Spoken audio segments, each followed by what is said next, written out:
welcome Grabbing back my to pants. Spotfest. This is JJ. That is Jamie. I don't know. All right. We got Austin Rec down there. We are loopy as all get up. So I just want to say, if you're watching us live, buckle up. This is 4 hours of wrestling starting at 7:00 on a Wednesday. Thank God. Next week we go back to some. That's a young man's game. Much like a mosh pit, this is definitely a young man's game, 100%. This is Total Spotfest. Your first time here, we do this every week, approximately half hour after Dynamite ends. We're usually off by now, but hey, whatever. Potato, potato. How's your boys' week been? Hopefully off by now. Hopefully off by now. How's your boys' week been? Not bad. Yeah, pretty solid. I smoked a brisket over the weekend, and I smoked like a 7-pound brisket, and it's just me and the wife. So like we've been eating off brisket for days, and it's been phenomenal. And you didn't think to invite us? You driving 3.5 hours for brisket? 3.5 hours. I mean, is it because they don't know how to do brisket in Kansas City? Is that why y'all would come to Wichita? No, I would have Megan in tow, and it would be an excuse for her to go to Wichita. Like,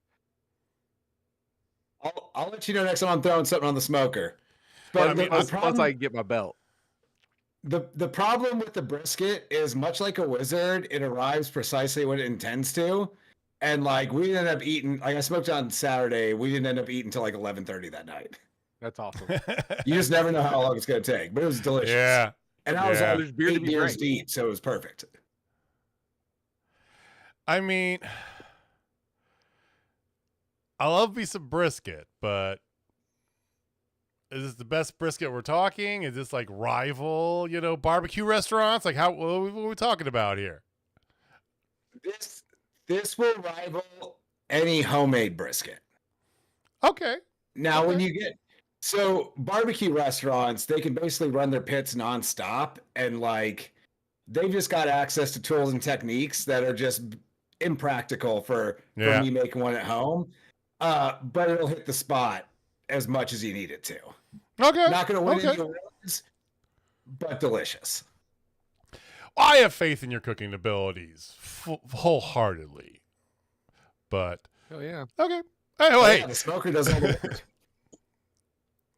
So it's become summer. It's become unbearably hot.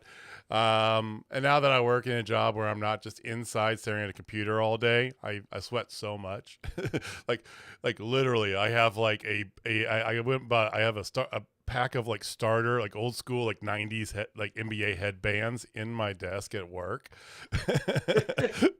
And the amount of jokes I get about, because bunch of middle-aged men, talking about, NBA Jam references while I'm trying to like clean off a car is hilarious. So, all right. Well, NBA Jam, such a classic. I mean, he's on fire. I don't know why they don't remake. Like they got. Why is there not an updated version of that? Seriously. Were we the ones talking about it? Was it us? Like talking about how we missed? Like, man, I think it was us. I don't know if we were talking about here. Yeah. Were we talking about here, or was that the week before? Dude, it feels like it was after the show.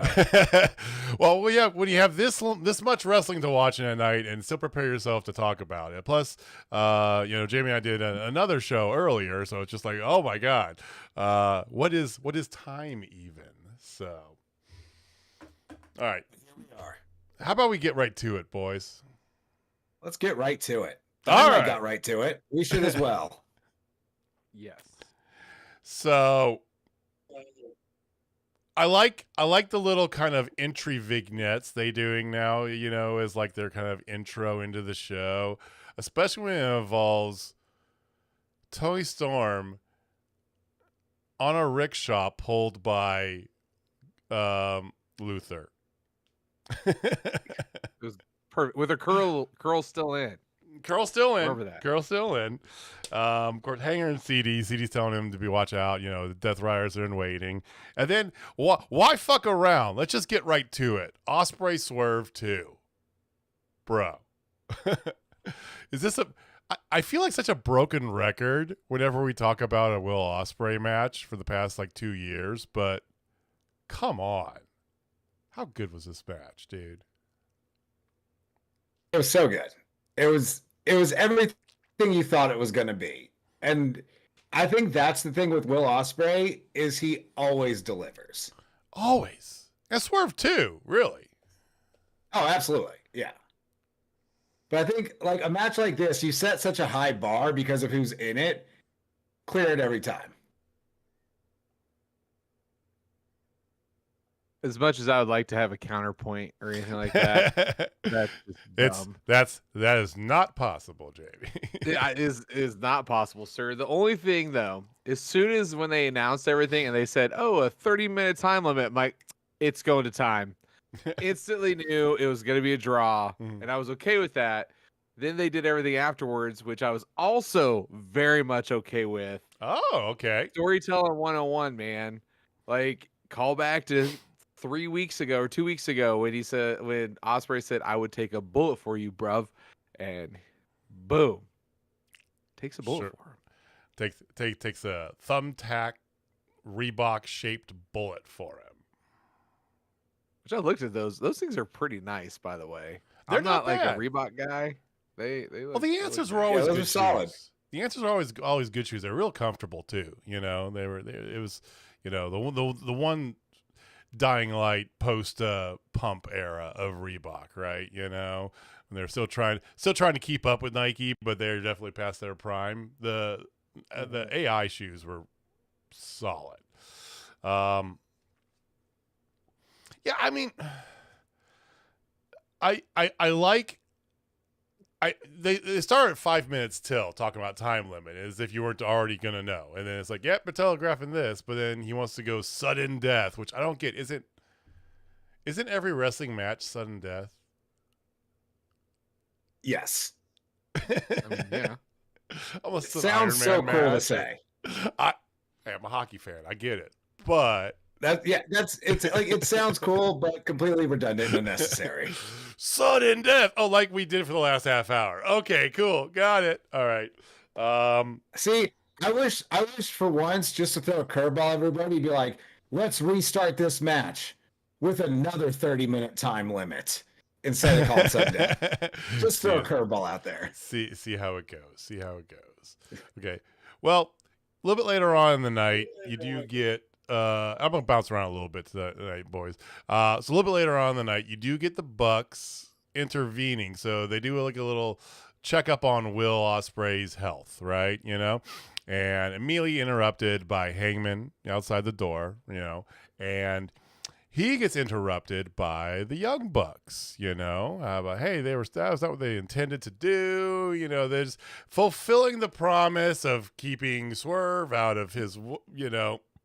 It's all up to him. He just got to win the title. You know, they're doing what they can to eliminate Swerve because that's what he wants. And for the first time, on camera at least, and in story, Hangman actually steps up to the Bucks. Stay the hell out of my business. Stay out of Ospreay's business. Stay out of Swerve's business.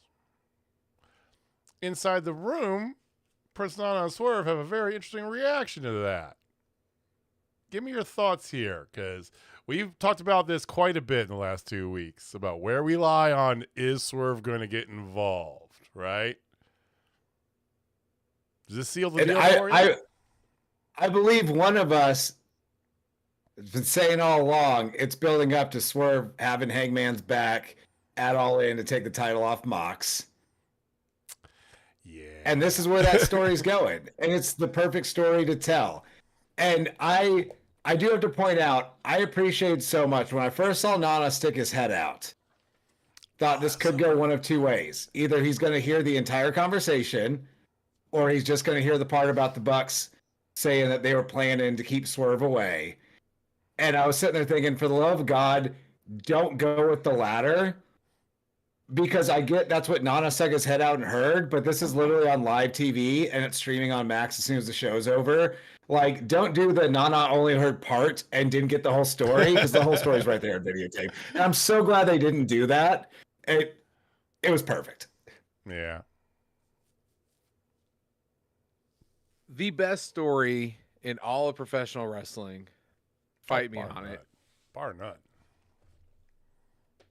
Is just getting so many great layers to it right now. I think that's probably the best way to put it. Like, as soon as you're like, okay, yeah, like I love what's going on, and they just add this, and here's another one, like, love it. Like, the culmination of this at All In is going to be epic, and it makes me really sad that I'm not going. I have to go to Antigua instead. I know. That makes me sad too, because I know when it announced, like, my first thought was, ooh, me and Jamie should go to that, but we thought about it. It's not a far drive, but it's really not. Got too much other wrestling traveling going on in the summer to fit that in. I mean, I got a question for y'all. Do y'all think we can officially go ahead and pencil in Swerve and Ospreay versus the Bucks for All In? Yes. Oh. The second he's it's great. It'll be the most PWG ass match of all time. It'll be fantastic. Oh, so it's gonna be so PWG. I mean, the second he stepped in front of them there, right? The second that he put his himself at risk for Swerve Benjamin Strickland, yeah, they basically booked the match, which we all knew was coming. Which good. And it will have a stipulation. I'm calling right now. It's going to be in a steel cage. Okay. There will be some kind of stip with this thing. There has to. I don't know if I want that in a cage. I don't know if one of the best matches the Bucks ever put on was a banger ass cage match against the Lucha Bros. We saw that one live. That's where they debuted the thumbtack shoe, by the way. I'm not saying it will be good in a cage. I'm just saying I'm not sure I want it in a cage. One, we just saw Ospreay in a cage in good point. January. Was it Revolution? It was not long ago. We got whatever Fletcher was. Ospreay in a cage. But it's not like the Death Riders are really coming out to help the Bucks too much. They're kind of after their own thing. I don't think you're going to need to keep people out in this. And I think the match is better just as a tag. It's going to be great either way, though. Well, I don't think Now, if we're putting a thumbtack shoe on a pole, sign me the fuck up any day. Fuck you guys. Greatest gimmick ever. Greatest ever. On a pole is the best. No, it's not. That was a terrible, terrible gimmick. Now, you could do match of 1,000 thumbtacks. That would be rad. That's a deep cut going back there. But I don't think it needs a stipulation, and I don't think it would hurt to have any stipulation that they put in it. To be honest with you, it doesn't matter. Like you talked about it being the most PWG match since PWG. Yeah, who cares? Just let it be that. Just let it be that. Yeah, but when there is real animosity, the way that they've built it up, it always has a stipulation. That's what I'm saying. That's all I'm saying. I would not be surprised if there's TLC something. Yeah. No holds barred or, no DQ. I don't care. Winner gets a shot at the tag champ something, Sure, whatever. Throw something in there. Doesn't matter. Stay a tag title match. And I think there's still time to turn the main into a Texas death match. Yeah. Make Bucks and Hanger the gimmick match of the show. Yeah. To actually do a Texas death match in Texas, legit. Let's go. It's a layup. You can't pass that up. With Hanger and Mox, come on. I'd pay double for that pay-per-view. So last week we talked there was a whole bunch of lucha that continued the lucha trend this week as well too. Okay, so next week is, if you didn't hear, it's going to be Grand Slam Mexico at Arena Mexico in Mexico City, Mexico. Slam Grande for the for the highbrow people out there. Slam Grande. I mean, literally at one point they're doing one promo and they said the word Mexico at least 9 times in a row. It's like, gee, I wonder where they're going to be. But no, I'm excited for it. I think it was good. We got a lot of build up, especially with everything involving Mystico. Okay. So, Hurt Syndicate sloppy Sin Cara. I'm getting there. Hurt Syndicate beat up Commander earlier, okay? And then Hurt Syndicate came out after Mystico's match. Mystico and Blake Christian had a pretty entertaining match. It wasn't, it was fine, Mystico won, of course, right? And then Hurt Syndicate comes out afterwards, to which the promo was all handed over to MJF, who, yes, referred to him as Sloppy Sin Cara and let him know that he's challenged the match they're going to have next week. He's pulling out his American Champion gimmick. The giant US of MJF flag drops. So many streamers that it was unnecessary. Talk about PWG. And gets into a really good promo before their match that they had against Speedball Kevin Knight and Mascara Dorada. So more stuff was announced later on, but it feels like they're billing this will be the main event, I think, unless they do what they did for the last 2 weeks. I'll get to that. What do you guys think? I mean, it's Mystico. Yeah, like I don't hate it as the main event. I think whatever mains the show will be telling of if this is an AEW show in Mexico or if this is like really embracing the partnership with CMLL.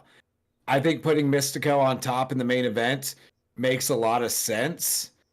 But I mean, they also announced that big 5-on-5 tag as well. Although I think that 5-on-5 tag opening and Mystico to MJF main eventing probably makes most sense. 12 man, my good man. 12. Well, that's right. 12. Mystico has to win. That's all there is to it. If he doesn't win, I think that is they drop the ball, especially with storytelling of one Maxwell Jacob Friedman.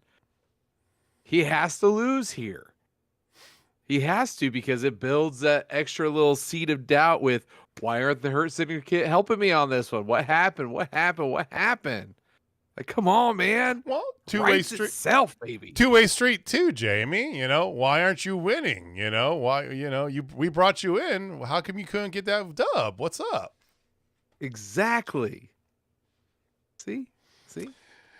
MJF needs to eat that loss. MJF is just also more interesting when you don't just assume he's going to win every match. Usually by the exact same way, pulling a ring out of his trunks and punching somebody. Exactly. Yeah. He's a much more interesting character when he can be beat.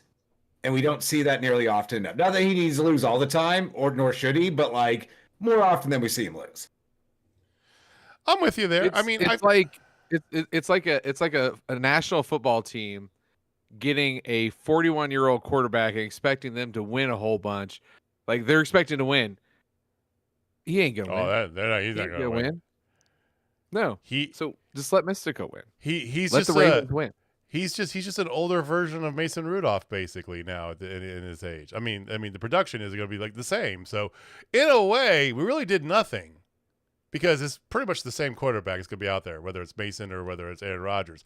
As long as we suck, we got a good shot at getting a decent draft pick. I don't care. I don't care. Give me Arch Manning. Let's go. Or Lenore Sellers. I'm not going to lie. I would take Lenore Sellers. Arch has got the blood, but anyway. He's got the cannon, yeah. But anyway, sorry. Before we move on from MJF Hurt Syndicate and all that, yeah, got a question for y'all. Has AEW done the pull the mask off the lucha too much recently? Yes.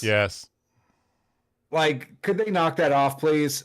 That's supposed to be a big deal, and now it's just like a cheap heat spot.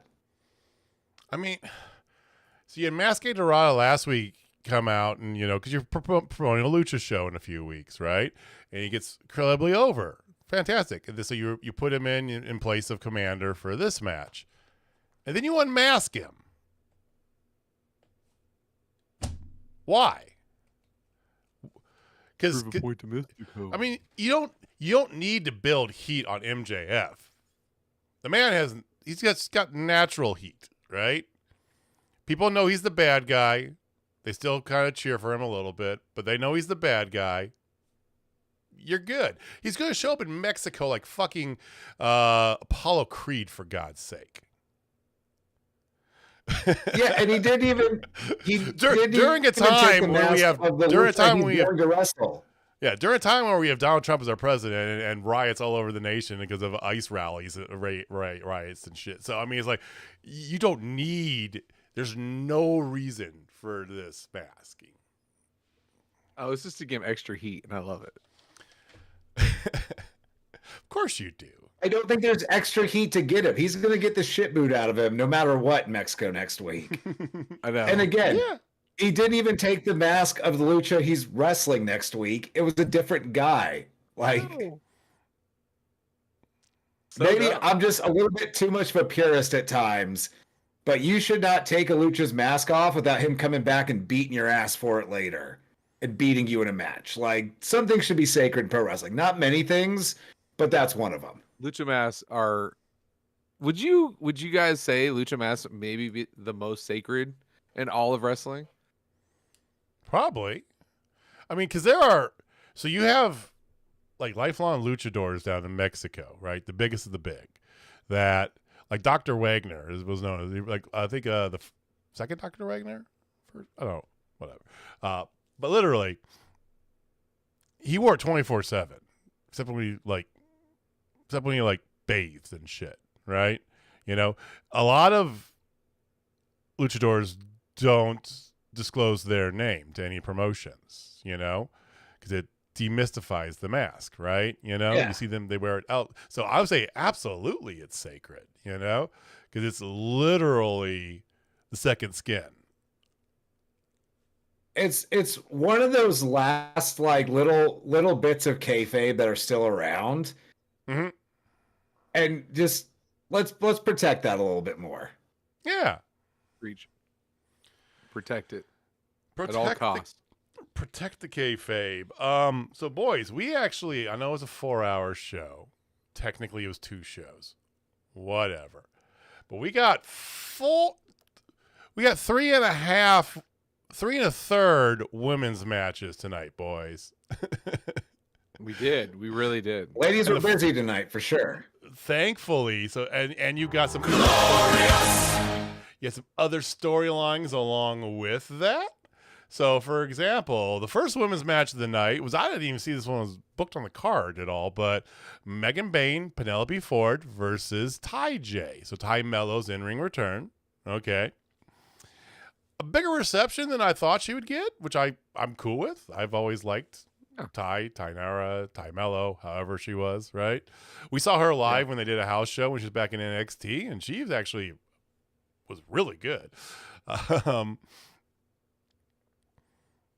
So, I mean, that's where we started with the women. It was good to see. And then a little bit later on, you had a 6-person mixed tag team match, okay? Mark Briscoe, Ishii. This was my match of the night. This was my match of the night. I loved it so much.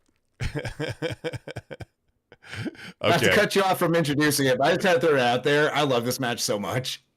Okay, was it because of MXM? Please tell me yes. It was because of everybody involved, not so much Taya Valkyrie, but I like her just fine. But one, Mark Briscoe and Willow in the same ring together is just so much charisma. And so Ishii is just one of the coolest pro wrestlers ever existed. And then MXM are national treasures. I mean, the crawl across the ring when they get in, and then someone was in their way, and they crawled like Mansoor crawled around him and giving him the side eye while he's and I love Mansoor. Yeah, so much. So and Taya's great. Like she's great. Nothing against her, but like the other 5 in this match are just some of the most entertaining folks on TV. Yeah. I don't know if you guys have seen it or not. So AEW Games, so they've gone through a lot of different changes and stuff, you know. But the Twitch channel that they have I think like Monday nights. I want to say it's Monday nights. Maybe it's I don't know. It's one night during the week. They have several people who stream. And sometimes Ricochet's on there, sometimes a few others. But who's always there is MXM. Mansoor does not have an off switch. That man is that man 24/7, and I love it. So good. So great. Like, MXM needs more TV time. Just like, you know, what they're doing, like, to build up Thekla, they need to be doing that with MXM. I'm sorry. Like, they need to be on, not on Ring of Honor. They need to be on Dynamite proper or Collision more often, because Jiminy Christmas, guys, like, those two are hilarious. Oh, we talk about time to get there, but I would love MXM versus Lashley and Sheldon all in. I think that would be over as hell. Like, the crowd would be losing their shit for that match. No. You want over as hell. MXM versus Outrunners at All In. Dude. It's so much. It's so much, and it's gonna be, oh my god, like the amount of selling in that match, it's just gonna be through the fucking roof. So Willow, Ishii, and Briscoe win, right? And then after the match, they show a video that is actually from last week, because you do see at the beginning Statlander's watching in the back and she storms off. Right? Doesn't even want to watch this. I showed a video last week of a kind of angsty, angry Statlander. Yes. You know, walking outside, basically saying, burp, burp, burp, burp, burp, burp, you know, fuck you, whatever, all this stuff, right? Greeted by Wheeler Yuta. It's a bold strategy, Cotton. Let's see if it pays off for him. It really was, you know? I mean, when that was perfect, by the way. You did so well.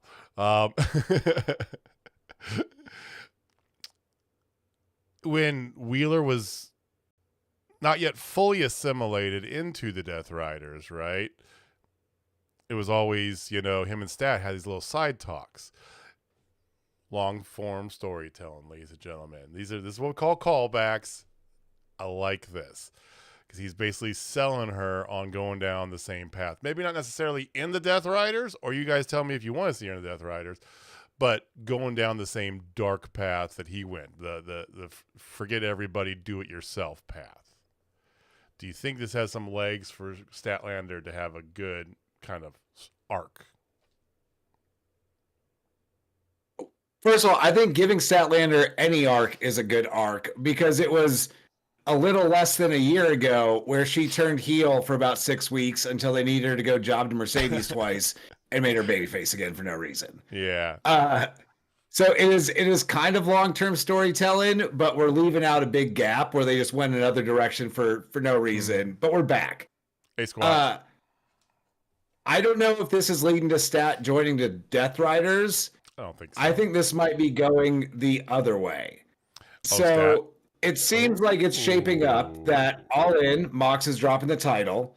Sure. And when Mox drops the title, we need to see the Death Riders start to fall apart. It's run its course. It's been great for some of it. It's been kind of boring for some of it, but finally good now, honestly. I like this as the very early steps towards Yuta leaving Mox and us getting Mox and Marina against Statlander and Yuta post All In. Okay. I like that idea. Okay. As soon as I saw this, I was like, okay, so are they going to do the whole Padawan turn to the dark side thing with Stat, which that already happened with her with Stoke, right? And it was glorious. So do we want her to go down that path again? No, because we want her to become a big baby face. We want her and Willow to reunite and win the women's tag team titles that should be getting announced, hopefully in the next 30 to 45 days. But I digress. My whole thing is your idea of the dissension or the dissimulation of the Death Riders makes a lot of sense, but I still want them to have some legs afterwards where they lose and they just go absolutely bonkers and ape shit, and then they start attacking everybody and everything, and not necessarily the main card anymore, which I think would be great, because then it gives other people some legs to deal with those guys. And maybe Mox just goes away and the rest of them are trying to figure it out. Maybe they have like, oh, I'm the new leader type thing because Mox left. You know, kind of like what they did with DX back in the day. That's where I'm kind of leaning towards everything. Okay. But this whole Wheeler Yuta thing was just perfect. Like, so good. And I'm not trying to put this on the same buffet table, but what they've done over the past several years with Wheeler Yuta, the only closest assimilation I can come to this, again, I'll explain, is Hangman Adam Page. Okay, what I mean by that, I know. We're talking D League and NBA. Okay, but It's a bold strategy, Cotton. Let's see if it pays off for him.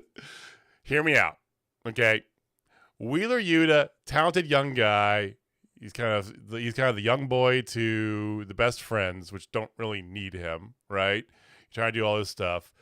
You have the whole thing, and then he catches Bryan Danielson's eye, right? So he joins the Blackpool Combat Club as like their young boy, but kind of cooler because it's Blackpool Combat Club. Claudio's there, right? They got track jackets and shit. It's cool, right? And then turn, and then he has to make a choice, right? So you've gone through all this progression. His in-ring has always been fantastic. He's a great in-ring performer, okay? Now he has to make the choice. And he makes the tough choice, and everybody hates him for it. And then he continues to be sort of the lackey, but more the punching bag lackey for the Death Riders. But he still does the dirtiest shit when they need him to, and everybody hates him even more. Whenever the Death Riders are out there, who gets the chant against him of the whole group? Yuta. Fuck you, Yuta. This is the extra guy, right? And he's garnishing the attention. He's getting that heat. They have built him into this kind of, I'm not saying he's going to go lead off his own stable and do whatever he needs to on his own. I think he does have some legs where he can stand on. I think this might be been a long-term plan to go with this. I talked about the call back to when he was making those transitions and having little side talks with Stat, right? Well, here they're having one on camera again, right? So I'm not saying it's the monumental arc of your foundational piece that is Hangman Adam Page, but the similarities go long play for Yuta to be a bigger player. And the day comes and you move on from this whole arc there, and maybe Moxley takes some time off and does all this, right? What are you going to do with Yuta? Is he going to be someone else's punching bag, or are you going to try and let him do a run of his own? Stand on his feet. That's my thought. I mean, I think coming out of the Death Riders, you got to give him that chance in China's own because there's never going to be a better time.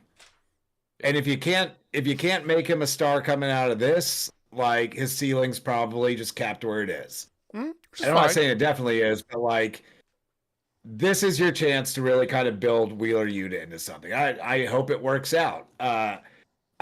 I think you're parallel to Hanger, obviously on a lower level, but like they've told a very long story with Yuta. I would like to see them do that with more talent as time goes on too. And that is something AEW tends to do well. Show actual character development over time. So I got faith it'll work out. I too. Like Wheeler has had a good story arc. It is a baby, I would say baby Hanger. He's got some layers to him, but yeah. Yeah. I trust it. I do see what you're saying now. At first, I was like, I don't see it. And then you explained it. You know what, JJ? Well done, sir. Well done. Now, only if you're GM of the Steelers could do as well as you.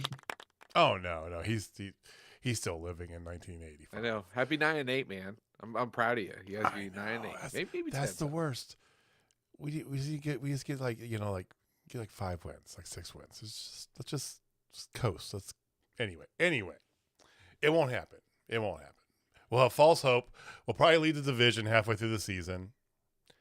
And then we'll lose like 6 in a row. We'll like squeak into the playoffs and get blown out, probably by the Chiefs. That's what's going to happen. Sounds about right. I hear about on this show for 4 weeks. That's what's going to happen. We know. I'll have false hope. Watch this. We're going to be leading division halfway through the season, and I'll have false hope. I'm like, Mary, maybe he's got just enough of the tank. I will have it. It will be there. And then it's going to get just painstakingly demolished over the second half of the season. It's going to happen. Just go over to this realist side. Be a realist like me. I don't I'm being real. This is very real. I overhyped the Jayhawks once, and I will never do it again. Yeah. No. Loyalty. I am loyal AF. Loyalty is also what Ricochet is still looking for. Interject, who somebody on this panel said is probably going to be his stablemates. Lee Johnson and Blake Christian coming up to him, and he immediately kind of, side swears and mocks them a little bit and shoots them down, which to me says that they're definitely going to be his stablemates. I don't know what you guys think. They are. And he said there was something they're still missing. And I think it's somewhat written on the wall what it is. They're showing up bald next week. Blake Christian bald. Let's go. If they're going to do this bit, if they're going to put them with him, go all in. Just when he cut that promo, he's like, yeah, I'm impressed, but you're still missing something. I think that was just a layup for them to show up bald next week, help him win something. Maybe not next week or Mexico, maybe the week after, whenever they do it. I think that's fun storytelling. Oh, that'd be hilarious. Lee doesn't have very long hair, but just them or somebody else. There could be another person involved, but go start with those two. What's the okay? You know what? I wouldn't mind just thinking about that thought a little bit more. I would actually like to see them start beating up the mid and lower card and shaving people's heads. Like old school scalping? Like the Brutus Beefcake almost, but a little bit more. Like he's already got the scissors, so start cutting hair after you beat people. Okay. That's a fun old school wrestling thing. I like it. Let's make that happen, guys. So another women's match ahead here. So Mercedes Moné did not come out with her belts. But you did have Toni Storm going up against Julia Hart. Mercedes on commentary. Her belts were already at her dinner table. I'm sorry, I said commentary. I meant on dinner. I'm a little disappointed she chose a steak again, but she did have a good spread this time here. Like some potato salad, some Brussels sprouts, some asparagus, some good greens you got in there, So that was nice. Still a steak. So Julia Hart versus Toni Storm. Sky Blue gets herself kicked out before the match starts. Because why do you need Sky Blue there? That's why. I don't hate it, but it's fine. You hate which woman so much, Squatch? You got to reiterate. Mercedes. We're talking about. He's a Mercedes. anti-Mercedes. He hates guy. Mercedes. Okay, all right. Come on now. I was literally just talking about Sky Blue, and then I Squatch. see that message, and I'm like, I like Sky Blue. Okay. Touche. See? Toni Storm doesn't do bad matches. I think that Julia know him. Julia looked pretty good here in this match. I'm gonna get a lot of that is up to who you're dancing with, but again, this was just kind of as it has been. This is just the build for the thing we don't need build for. Okay, we're continuous. Mercedes attacks her afterwards and whispers something in her ear before locking her out, and then Mina comes, she knocks her out, and again, I get it. This doesn't need any build, so for me, it did nothing. It was fun. That's all I'm gonna say. There was no extra little spice that was added to this. You know how this match is gonna go. Actually, you don't. I'm hoping it goes where Toni becomes the one, and then we build somebody else. But I have an inkling it's not going to go that way at all.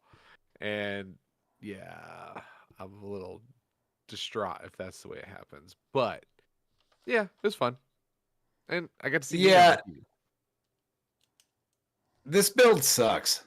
Like, I just don't like the match. It's a boring build to a match people don't really want to see, and a match that does not really have a good outcome either way.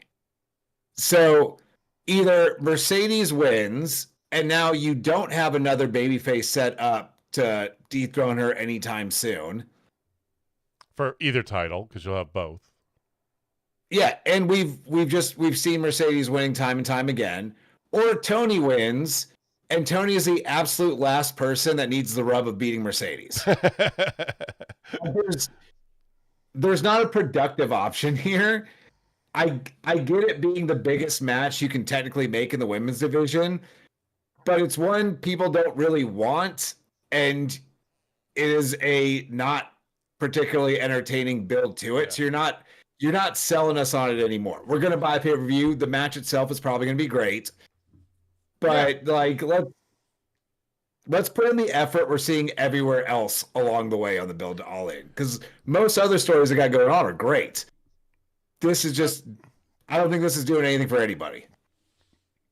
Do you think this is a matter of they're gonna have Mercedes win and then they're gonna debut a Shotzi or an Elena Black or somebody of that nature that has some name power behind them? Maybe, but then again, so they can just lose to Mercedes too? But Mercedes will have to drop the TBS, and we get somebody else as a TBS there for a hot minute. This is the second week in a row you said that. How do you know she's going to have to drop the TBS? She's going to get another belt. She's looking to get another belt next week because she challenged and got accepted the challenge for the CMLL women's title. Yeah, but you can't have two belts at the same. That's a tale as old as time. If Mercedes drops the TBS, she is literally just dropping it and saying, someone come take this. She is not losing that title to somebody while still the AEW Women's Champion. She's vacating it. She's doing the female. She's doing the female belt collector bit right now. Why would she knowingly give up a title? Because you have to. You don't. Says who? Who says that? Says who? They did it earlier. AEW's already done this trope. With who? Do y'all not remember? I'm looking for this example. Who? So it was NXT did this example. No. It was AEW. I know. Warrior did this Somebody example. won the world title and was the TNT champion. They had to drop it. Omega, thank you. Suck it. He had one of the other belts. They have to do it here. He had to drop one of the belts. Omega wasn't TNT type. And then they ended up doing one of their 85-word named tournaments. TNT. He was the tag champion. Yeah. I'm not saying it didn't happen. I might not have been watching at the time. I don't remember it. But even then, there's nothing saying they have to do it. They should have just not booked this match in the first place. Well, that's would be the best solution. Or they should have taken the belt here. Or taking the belt off. We have to live with it. Or taking the belt off Mercedes in a manner of speaking, you know. And like I said, and again, so they set it up too. So she challenged and got accepted that she's gonna have a CMLL women's title match next week in Mexico. And I don't know, I'm with you. I just, but I did like the other match, although they put it in the exact same spot as it was last week, which I still thought, you still, okay, you had a Thekla match, you put her on there, you're trying to integrate her into the audience. Okay, cool, right? You did it late, okay, fine, but they put it in the exact same spot. Like they couldn't like move it up. You couldn't switch that in the Mega Main Ty J match. You couldn't switch those out because this was actually a really good match. Prima Anada, it's gotten better. Definitely gotten better, but this is still a kind of a showcase to show Thekla off to try and really build the pop around her, and I think they did a pretty good job of that. I'm going to echo my same point of last week. And I know it's going to come back around eventually, but it's just really weird that Thekla debuted, attacked Jamie Hayter, and like we have not heard from Jamie Hayter since. Yeah. Like you could have just had her debut with these exact like face Lady Frost last week, face Amina this week, and then start Thekla and Hayter whenever you're ready. It's not doing Jamie Hayter any favors, is all I'm saying. And again, I'm gonna say it on business that Thekla might have the best damn entrance song in all of wrestling right now. So good. So good. And it's fantastic. Her presentation is just perfect. I also like how they started this.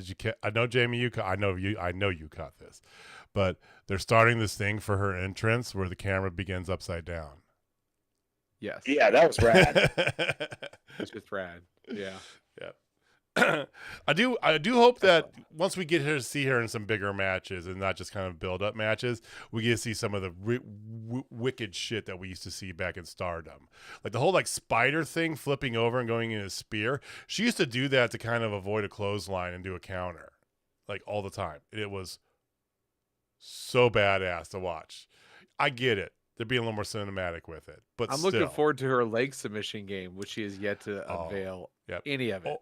Or the spider suplex, which she does one of the best spider suplexes of any woman out there. She has a nice clover leaf, by the way. She does.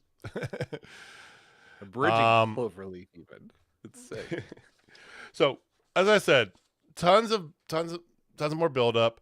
Your lucha match of the night, by far, which I popped so much during this match. This is my hidden match of the night behind the entry. Beast Mordos versus Bandito. Let's go. some of the most ridiculous shit it's like, oh my God. Bandito. He is by far and away my favorite lucha now. Mm-hmm. He used to be Penta, but Penta's been WWE'd a little bit. Yeah. Watered down. He's watered down now a little. Yes. It's to be expected. But Bandito, man, like the charisma from that gentleman is just amazing. Like, that's all I got. Not to take anything away from Bandito or Martos, who is also great. But whether you realize it or not, your favorite luchador is actually Hechicero, because that's everyone's favorite luchador because he's the best. I don't know, man. Beast Mordos is like a 280-pound man or whatever, and he does a spinning sideways suicida. There's just so much good lucha right now. Why not? I'm glad that American pro wrestling at this point in time is leaning really hard into lucha. So good. Me too. I know you. And Squatch did clarify too. Omega was a tag champ with Hanger, not TNT. He still had to vacate one. I think he chose to vacate. But anyway. Well, sorry, we'll go back. It's happened. It's gonna happen again. Like, right. So an excuse for Tony Khan to have a tournament is just like breathing out. He doesn't need an excuse. Let's do a tournament about it. Just like he doesn't need an excuse to to overbook some matches, but he's going to. So you had Carlos Cabrera came out to introduce Atlantis Senior, not just Atlantis Junior, but the original Atlantis, who is actually a pretty legendary figure in Mexican wrestling. 60-year-old lucha legend. 62 years old, 62 years young. And, of course, saying those words brings out Big Stoke and FTR. And besides the defecating themselves comments, this is just more or less an open avenue to overbook the living fuck out of next week. So you had pretty much the entire back locker room come out, and as a result of it, we're getting a 12-person tag match next week. Not featuring Atlantis Senior, but Junior. Thank God. Because I really thought for a second there, you let me know, Austin. Do you think of this too? You're gonna have the Atlantises versus FTR. Yeah, I thought that's where this was heading as well. Really, and I'm just like, oh, please no. And please no. I thought that's where this was heading, and I'm not sure I've ever been more torn over whether I thought something was super awesome or a super bad idea.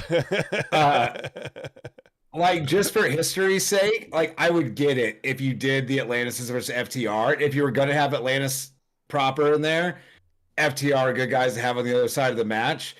But also, I don't know if I want to see FTR bumping around to a 62-year-old man. So, like, I was so torn thinking of that. So I'm kind of glad it changed.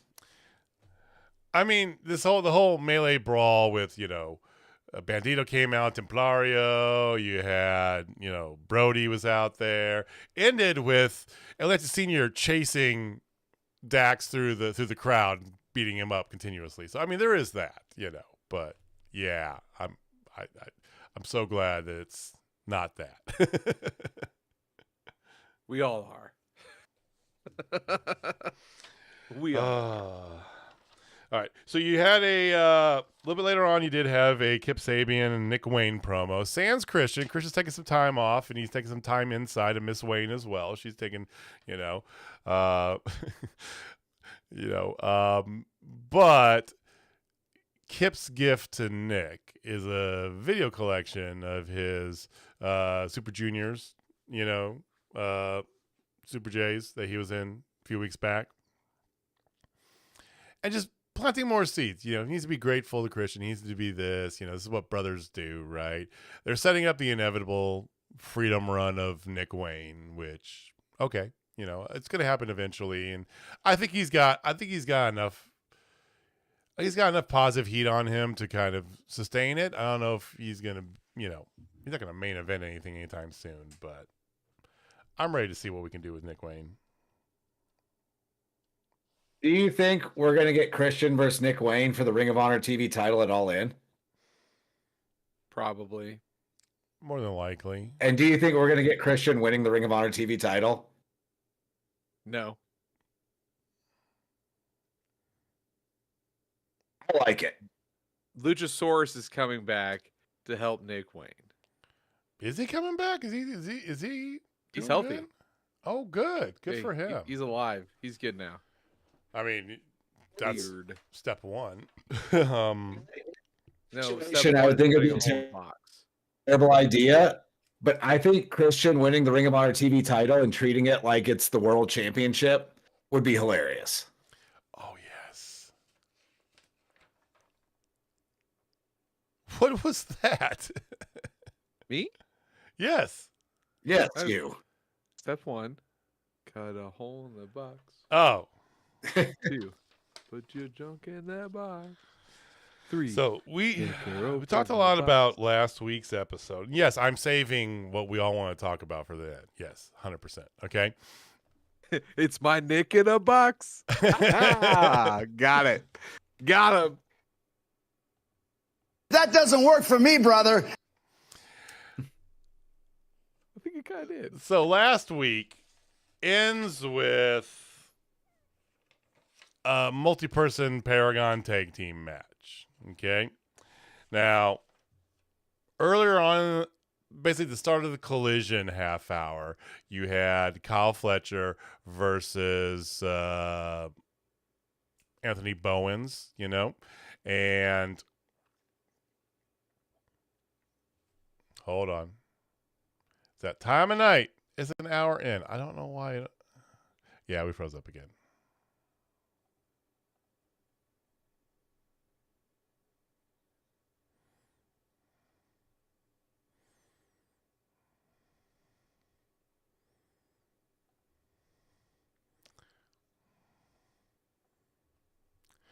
Pretty much. Hold on. Let me make sure I get this taken care of too. I don't know why that. I really don't know why that is. Hey, Victor. All right, you guys talk a little bit. Yeah. Arigato, Mr. Roboto. All right. We got sound too. That's a lot of trophies, Victor. I love it, Victor. Great. All right, so Hit that last like, week's so you begin the second half. You got Fletcher versus Bowens. Adam Cole comes out basically to kind of begin the second half after you have like a lot that just transpired, right? And looks like he's ready to wrestle, but he's wearing sweat shorts because he found out like an hour ago that he's going to main event again in a multi-person tag match against the Don Callis family.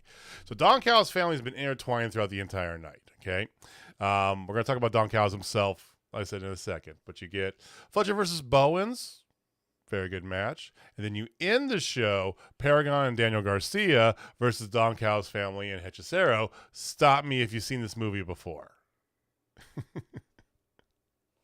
With overrun. 4 hours could not contain the second Paragon versus Don Callis family match. It was fine. It was a good match. Lance Archer was hilarious and a good part of it, you know? We literally just saw this last week in the exact same spot. Just like kind of like, you have a Thekla match, and then you have the Paragon Don Callis family to end the show.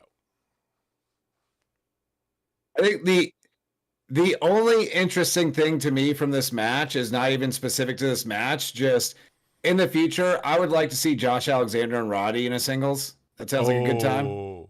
Let's go.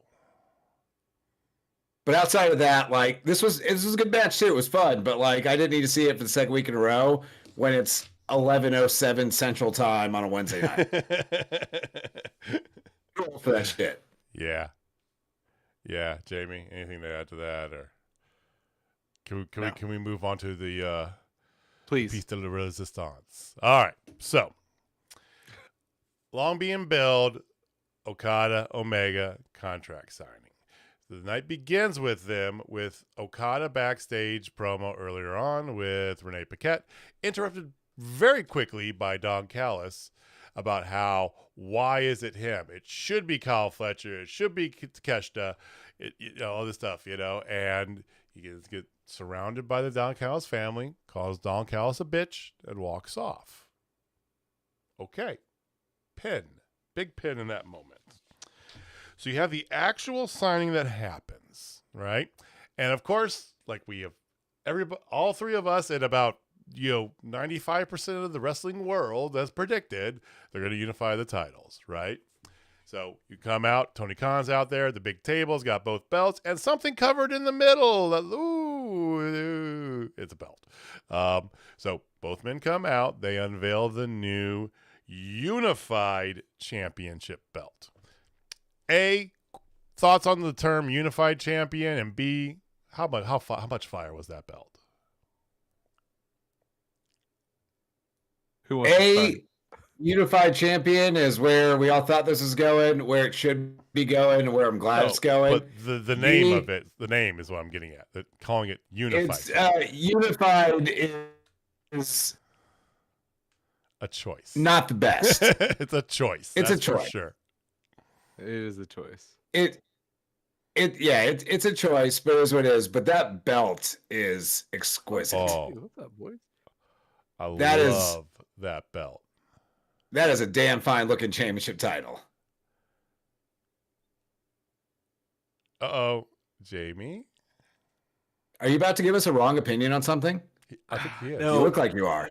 No, I'm not. Nope. No, I would never. It looks like the old women's title. And I can't unsee it.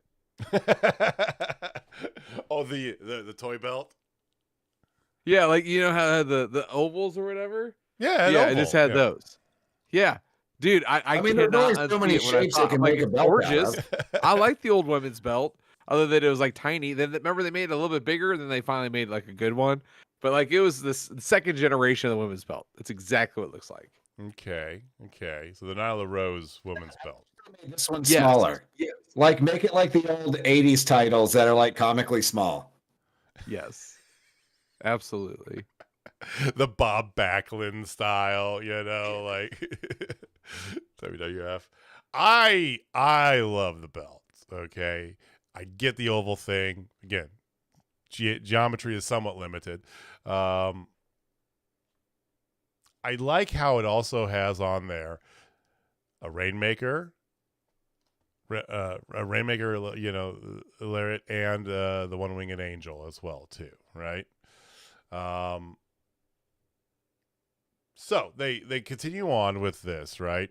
And right to business, Okada signs. By the way, if you missed it, probably about 15, 20 minutes earlier, they did, not even that, like 10, 15 minutes earlier, they did a fantastic video package recap of the feud between Okada and Omega. For those who are not well versed in New Japan's lore, like Jamie's going to scold you for not being, but yes. It's been almost 7 years to the day since the 7-star match, gentlemen. I like Fletch's choice, the Grand Elite Championship, but that almost has a bigger connotation than your world. I mean, I get it. Why don't you just go the old school TV champ? Why don't you just Well, you got the TNT title, which true TV title. I would say it's TV title, but that doesn't really get defended on TV either. So the Max title. I mean, the best thing to call is the Intercontinental title, because you have the International and the Continental, but that kind of already exists, like we just said. So whatever. You can't call it global. Fletch is hitting all the cards here. Open weight, never weight, like kind of go with that kind of thing. What if we call it okay, well, doesn't matter what we want to call it. It's going to be the Unified Championship. Okay. So Okada, no business, straight to business, signs it, and then Kenny Omega does a quick little speech. Very kind of poetic, talking about the history and the video package, and doesn't recognize, and basically let's do it one last time. God damn it, for the glory sort of thing, right? Handshake. Enter Don Callis. The brown note hits. Gotta make sure the brown note hit. The brown note. So, if you thought the Don Callis heat was a thing of the past, you were wrong. And he begins with this. What about Takeshita? What about Fletcher? And immediately cut off. Kenny Omega's tired of hearing his shit. Now, if you paid attention and you didn't know, Don Callis was a commentator back during several of these matches back in the day in New Japan. He was the U.S. He was one of the U.S. Translation team commentators. Excuse me, English. I said U.S. You know what I meant. Whatever. He says that he knows all of Don Callis's tricks. And he goes, "Really? Did you ever see this one coming?" And Okada attacks the living shit out of Omega. So, this is obviously just a pairing of convenience, right? Okada and Don Callis, that is. I think it is. But I actually would like if there was more legs to Okada with Don Callis. Because you're kind of pushing the Bucks off to their own thing. Mm-hmm. And Okada doesn't need to talk a lot. But I think having Don Callis with him elevates both of them. Not that either one of them really need to be elevated that much more, but I think that would be really good TV.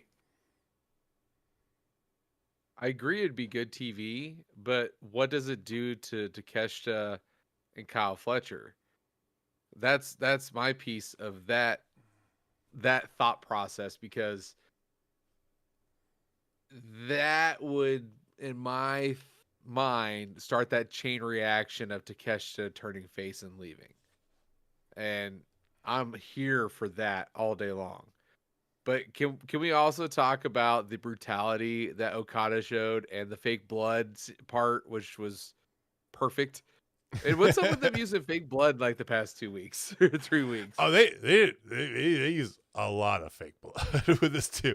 Like Fake blood was over the top, but the exact perfect amount of over the top. Yeah.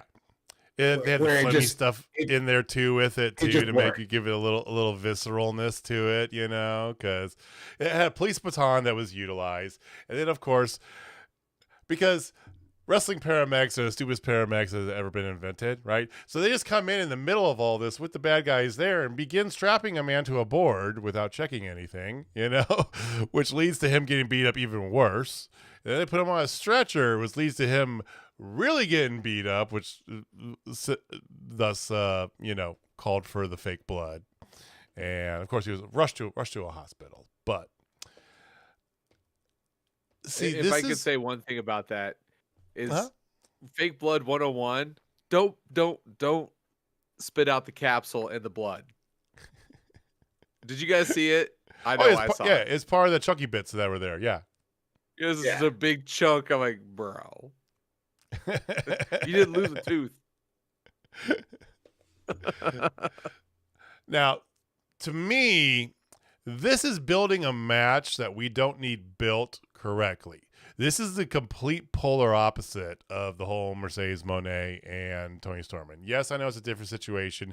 Again, you know, part whatever of a dream match scenario versus a fantastic marquee, you know, right? But this is how you add fire to something that doesn't need to be pushed, you know. You just got to put two names up there and you'll have almost every wrestling fan that's a true wrestling fan show up, right? Okada, Omega, yes, let's go, right? But this is how you do it correctly. 100%. 100%. And for me personally, who was not actively, like, I've seen most of I think all of the Okada Omega previous ones, but it was after the fact. Mm-hmm. Throwing it up on YouTube or something like that. Yeah. Same. I've never seen a build to one. And I'm glad that they're not just mailing this build in, because they could easily just sell it off of, it's Okada and Omega again. Like, who's not going to tune in and see that? Come on, bro. We're the best of the world, fighting over a championship. I'm all in any of the week. But, I love the direction they're taking with this build and still trying to put the work in to make that match mean even more.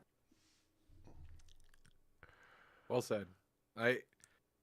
There is nothing more in this world than I want to see Okada Omega 1,000 more times. But to your point, I've never seen it built. I've only found out about, like, oh, you gotta watch this match. And then of course, back when I was watching, there's always that huge ass delay because you really couldn't watch New Japan live. Or you had to find somewhere to stream it, which was a shady AF website. So to actually see how they're doing this, obviously they're gonna write Omega off for a little bit, which makes sense. So when he comes back, huge ass pop.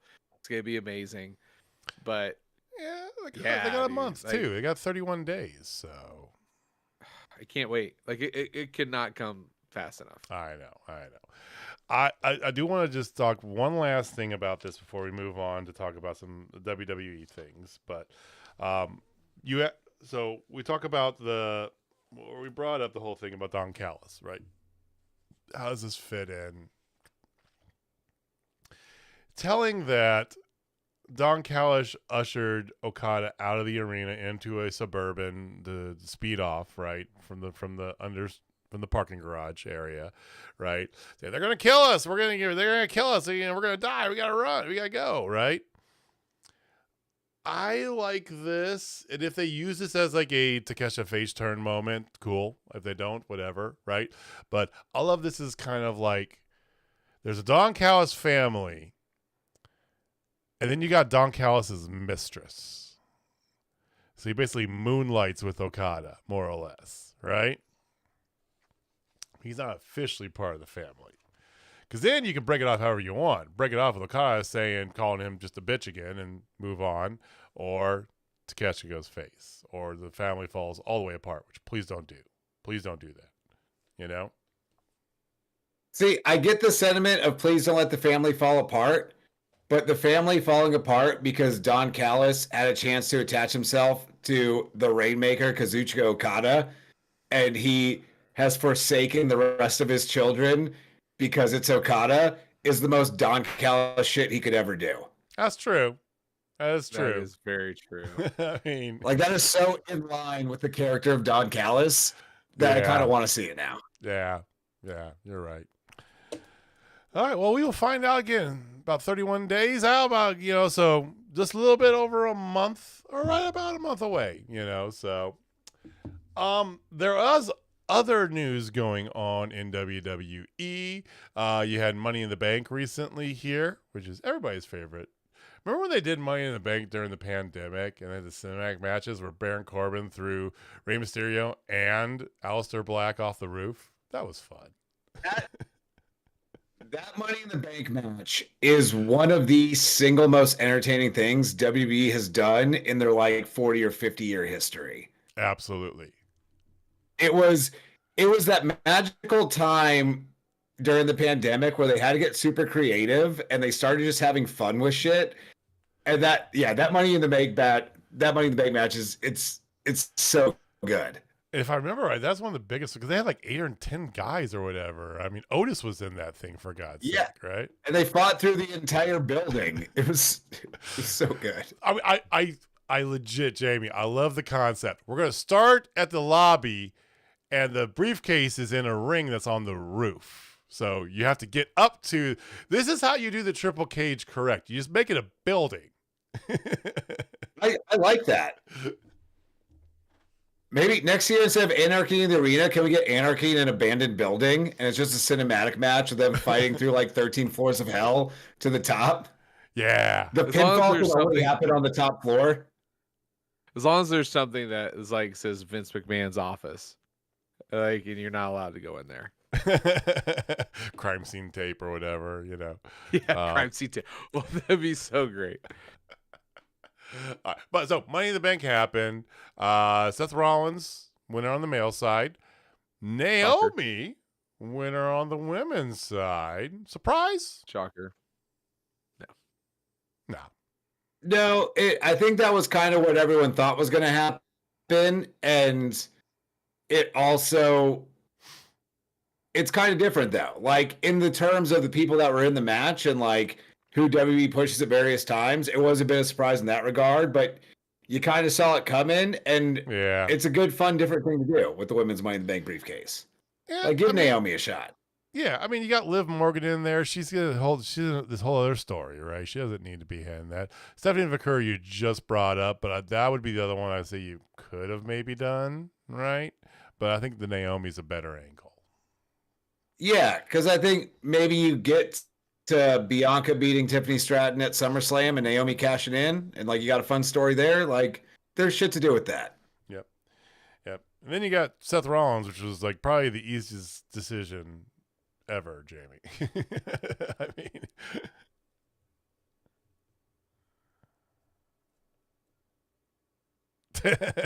yeah. He just can't. Yeah. He doesn't have any words. I'm trying to think of something clever to say, and I got nothing, guys. I'm sorry. Well, Money in the Bank was not terrible. It's always a good time. Ladder match is always fun. Plus, you had the big shocker of the week, let's say. So if you were a regular viewer, you were here with us last week. You heard us berate, one Mr. Triple H and most of WWE for the treatment of what they did in releasing specifically R-Truth, right? Yep. We weren't alone on that. The internet probably pretty much band together with pitchforks and, torches and same thing, right? Well, about that. Guess who comes out to attack John Cena after the main? R-Truth. And then he shows up on Raw And Jamie, I'm gonna let you take this now and just run with it. So R-Truth comes out, stands on the announce table, cuts his greatest promo ever. Plain and simple. Not only does he cut a great promo, he cuts his dreads off. He's no longer R-Truth, but he is the truth, the whole truth, and nothing but the truth as Ron Killings, his real name. I love this for him. He is the one for full circleness to take the belt off of John Cena. He'll finally get a small title run. Even if it's for like a day.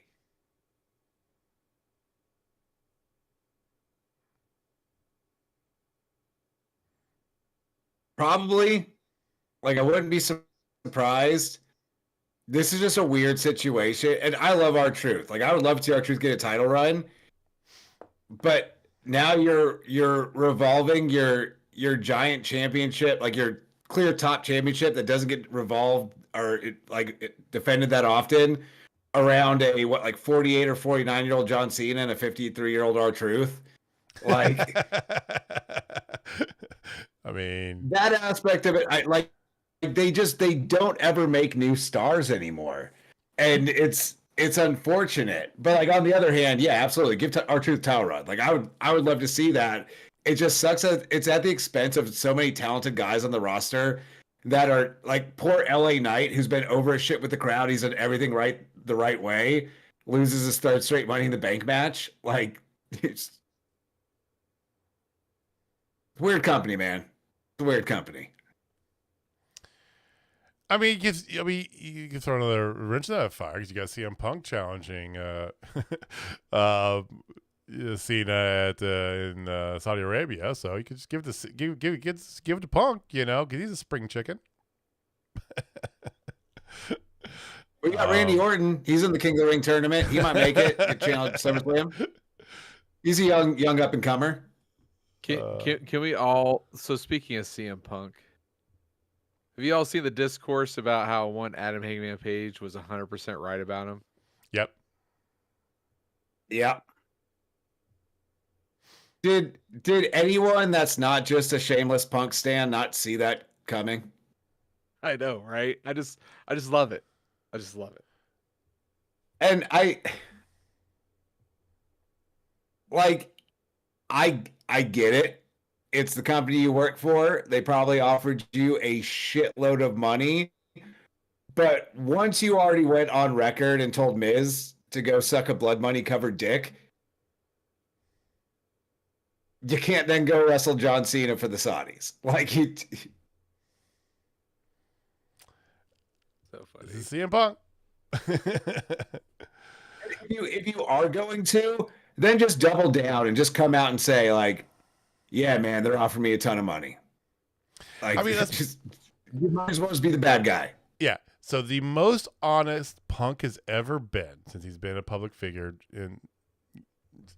since he first came into WWE, pre-WWE, different, whatever, but since he came into WWE and everything has happened ever since, the most honest he's ever been was at the All Out Fallout press conference. He is bitching and whining about the Bucks and all this stuff here, and he kept circling back to just making a lot of money. We're here about books. We're here about this and the door and this and buys and the making a lot of money. He just flat out told us he's all about the money.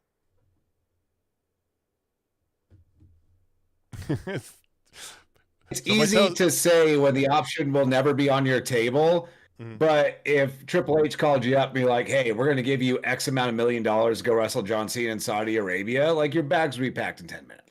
Yeah. Oh. Yeah. Yeah. I won't even flinch on that. Other news aside, so you do have a new world champion Yes, I'm trying to think of the way they call their titles. There, yeah, the new world champion Gunther defeated Jey Uso this past Monday. Right move, wrong move.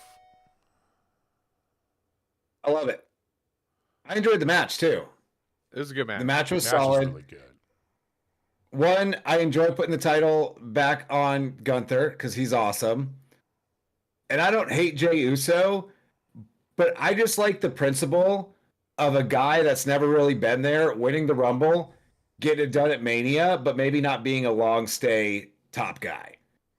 Like, that's some shit they have not done in a very long time. I mean, it wasn't around the Rumble, but they did heat up Jinder for a few months and put a title on him. Yeah. But I actually enjoyed that. Like, well, give me some guys that aren't in the regular rotation, holding that belt for a little while. They had Kofi Mania as well, right? You know, I have the path, gentlemen. What is the path? Simple. Gunther's now your champ, right? Yeah. Gunther, sorry.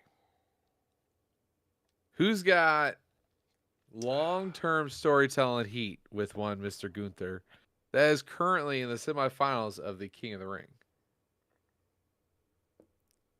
Oh, so you're doing the thing where you lay out the most obvious thing. Continue. Yes, exactly. Well, if we know anything about WWE, that's kind of their shtick, right? Like, I mean, love them, but we know their formula. I think that's the thing. We just know their formula. It's not the most obvious. We just know their formula. I'll give them that because, like, Worlds Collide is great too, by the way. We didn't even talk about that. Sami Zayn. We're not done yet. This is his arc. He is going to win it. He's going to win it all. And then as soon as he wins it, guess what you're going to hear? Seth freaking Rollins music hitting, cashing in on Sami. Makes sense. I don't know if they're going there, though. Like, it makes sense. Like, I mean, the story's there. He's going to win it in Saudi, dude. Here's my not even counterpoint, but here's the downside to that. Now you're running right back to Sami and Gunther. You've done that.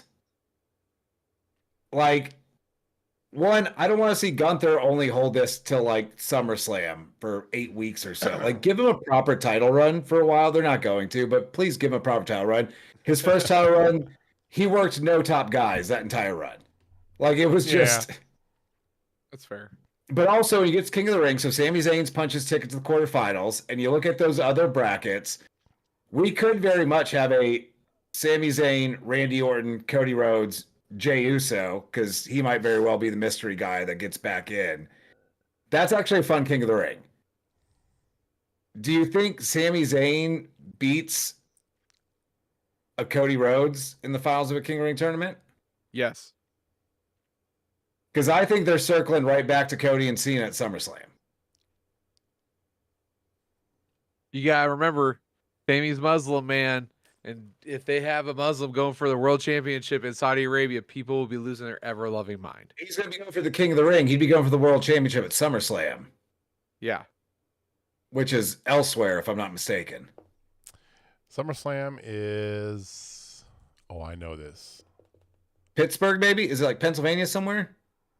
No. Indianapolis? I feel like it's like Rust Belt in Midwest, somewhere in there. I could be wrong. Detroit? Jamie's Googling as we speak. Either way, it's not in the Middle East. I think we can agree on that. Jersey? New Jersey. Okay. Thank you, Derek. New Jersey, yes. Thank you. Jersey. But they're going to have, they have to have Sami win. It's so obvious, though. It's just like, it's what they, yes, it's dude, don't try to AEW and try to give it layers. AEW. No, I'm agreeing with you. I'm saying because it's so obvious. We know their path. That's why I'm saying it's so obvious. They got it. It's just what they're gonna do. It's definite. Is it more, especially knowing how WWE tends to book things? Is it more obvious than Cody Rhodes winning the King of the Ring and getting his rematch with Cena at SummerSlam? All right. Well, here's a question I asked Jamie earlier, Austin. I want you to answer this too. Right? Multi-part here. Do you think that Cena's going to turn face before he exits out? And if so, I could see him losing that belt sooner, like SummerSlam or something around that. Hell, maybe even to fucking CM Punk. Who knows, right? So that he runs into his little, like extra emo-y John Cena, right, for a little bit, and then turns face to end off. What are your thoughts on that? Or do you think he's going to run heel all the way to the finish line? No, I think he is going to turn face before he rides off into the sunset.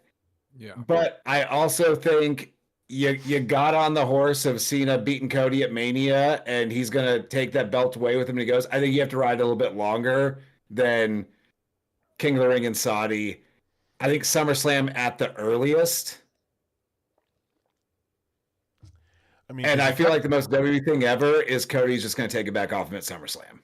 I mean, you got 6 months left. He said end of this year, he's done. And it's only like 19 dates or something like that. Like, it's not that many shows. Yeah, he doesn't have much left. I don't think you necessarily have to have Sami Zayn win King of the Ring to get to him and Gunther at SummerSlam if you want to go there. I agree.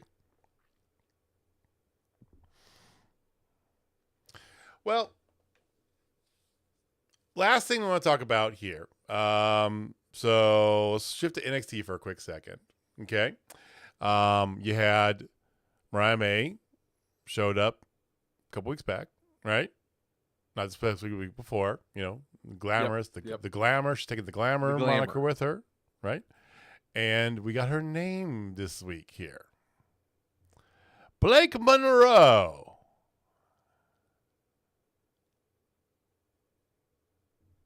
I don't love it.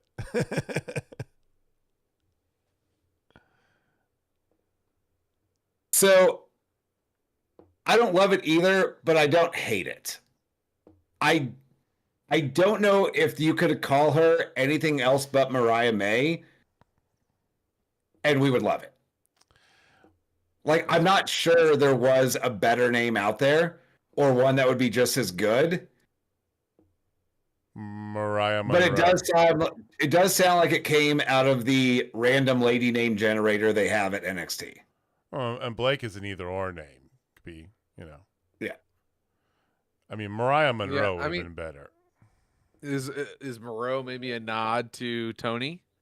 A little bit? Marilyn Monroe. Oh, this is very much pulling from what's working for Toni Storm. And I have what might be considered by some a hot take. Oh, but I'm here let's for go. it. Let's go. I'm here for it. Is this ripping off Toni Storm a bit? Yes. Is that something Mariah May is going to absolutely excel at? Absolutely. I have not watched much NXT, as has been well documented on the show, but I did catch it this week. I caught the Mariah promo and all that. And it was some of the most interesting presentation of a new character I've seen WWE do in some time. Penta was great too. Weird how they do that for guys guys and ladies coming over from AEW, but that's neither here nor there. But I thought this seemed like a fully developed character. And if you got to take from what Toni's doing is great. And pro wrestling is built off of see what works and just try and make it your own a little bit. So I'm actually optimistic for the glamour Blake Monroe. I mean, her first gimmick was being Toni Storm. Literally. Yeah. The big fans came out dressed as like Toni, like the Toni Storm. So yeah. Yeah, I'm still stuck on Blockbuster Monroe. I don't know if it's something that I can get behind, but I mean, Blockbuster did 100% rip off Sabrina Carpenter a little bit. I don't know if you guys saw that as well. Yeah. So I mean, the whole bathwater thing. Yeah. Like a lot of her presentation was very, very Sabrina Carpenter, which is fine. She's past my time. Like I'm an old fart for that one. But I mean, I do see Blockbuster Monroe being the women's champion before too long, for sure. For sure. As she should be. That being said, I think this week's NXT was the first time I've ever actually watched a JC Jane match. I like JC Jane as NXT Women's Champion. Thank you. Like I enjoy her shit. I mean, she's not the most technical of wrestlers, but she's more than serviceable. She has good character. She's got great facial expressions. That's what I like about her. She can, her sellability. She has just had such a long history of their women's champion just being a dominant wrestler, like the best women's wrestler in NXT. Give me a heel that's probably a little out of her league, but is going to find ways to win and retain the title, and I'm here any day of the week. That's how Alexa Bliss became a megastar. Yeah. So, yeah, I've long liked, since the whole split thing after Mandy Rose left, right? I have really been a fan of JCJ. Yeah. No, I like her. I don't think she's championship material, but to your point, finding ways to win, dude. I love it. Like just give me more of that and I'm in. But you occasionally need a champion who probably doesn't belong there to show that anybody in the right circumstances might be able to win that title. I mean, the theory of a combat sports champion is that wins equal the opportunity. Anybody can be here at any given time, right? For boxing UFC, that's very much the truth, right? For wrestling, you got to fabricate that a little bit. You got to pad that up, or else you're just like, yeah, 3 people deserve that belt, nobody else, right? You got to get some taste of reality in with it. So, all right. So Derek put in there the remaining WWE pay-per-views. Saturday night main event, Clash of Paris, August 31st, Crown Jewel. In October, Survivor Series, and then Saturday night's main event sometime in December.